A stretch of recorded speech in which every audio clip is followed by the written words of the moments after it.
Ponya kweli nina uzima, ninashangilia, ninaburudika.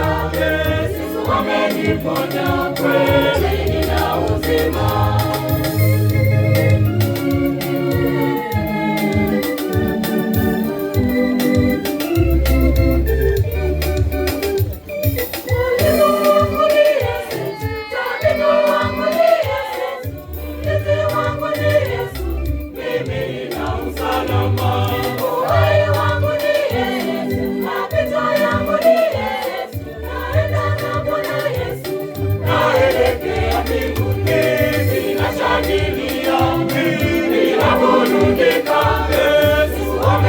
Ponya kweli nina uzima, ninashangilia.